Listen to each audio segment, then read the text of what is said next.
अच्छा सुनो, सब्सक्राइब करते वक्त ना घंटी बजा देना, ताकि जब मैं ऑनलाइन आऊँ तो तुम्हारे फोन की भी घंटी बजे। पार्टनर, हाँ इतना टाइम कहाँ लगा देहले हो? अरे उमर खां बाची से भेंट हो गई रहा, करे के नाथे में देर हो गई। यार तोहरो चैन नहीं थे, बाजार से अइला और खेत में भीड़ गईला। का करी पार्टनर, अगर हमारा बाबूजी के बस चले ना तो हमारे के हुए देश के प्रधानमंत्री बना दिए। प्रधानमंत्री?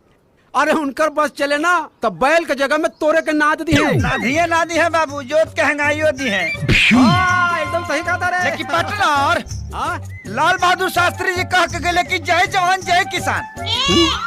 खेती बाड़ी से बढ़ के दुनिया में कोनो काम ना होला। हाँ, खेती बाड़ी?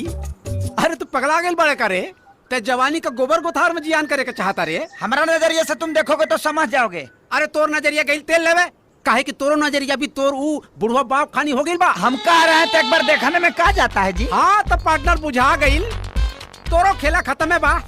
तो देख लिए यही खेती गृहस्थी के चक्कर में तोर ऊ बुढ़वा बाप तोरा के काम करवा करवा के मुआ न देहलस, तो हमरा नाम पे कुत्ता पहुंच दिया पार्टनर। शास्त्री जी सही कहत रहला, जय जवान जय किसान। हमरा के चचा से बचा ले भगवान। बाबूजी रौरा खिलाफ में गोधाना हमारे के भड़कावो तो लो, लेकिन हम देखी पूरा खेत में खाद छीट देनी। हाँ बेटा, खाद तो छीट देला जी, बहुत बढ़िया कहला, लेकिन वो कहा ना बेटा। हाँ बाबूजी, कि खाद जो हाँ। बा वो अपना खेत के जगह हाँ। दूसरा के खेत में छीट दे। दूसरा के हो? हाँ बेटा, हमारा का पता। तू सुधर बा कबे बेटा? सुधर जाए, कब सुधर बा? सुधर जाए बाबूजी।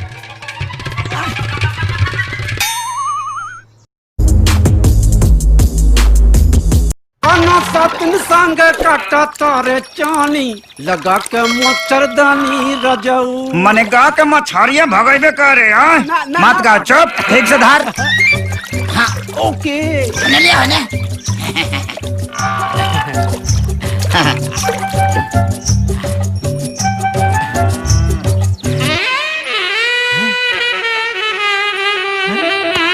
एकर पीसते ही खाई है। पार्टनर, लगी तो तीने गोइल बड़ी सा। बाकी गरे कहाँ गई? पार्टनर, लागत है कि सारा गरई चरंगा बिल ढले ले बड़ी सा।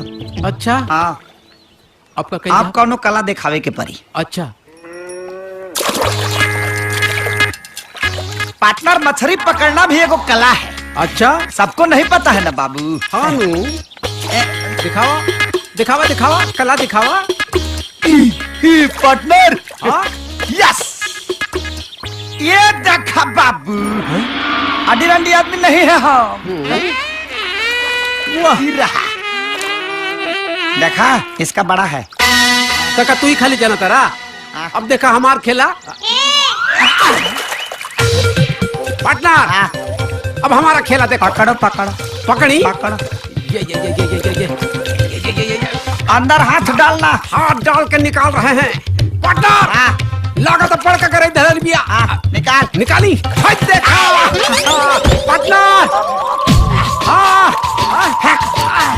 फेंक बाबू, फेंक। नाप ला, बिक दा, केकर करे बड़ के देख ला। बिक दे बाबू, तो ढेर पीस वाला बा। काहे फेंकी?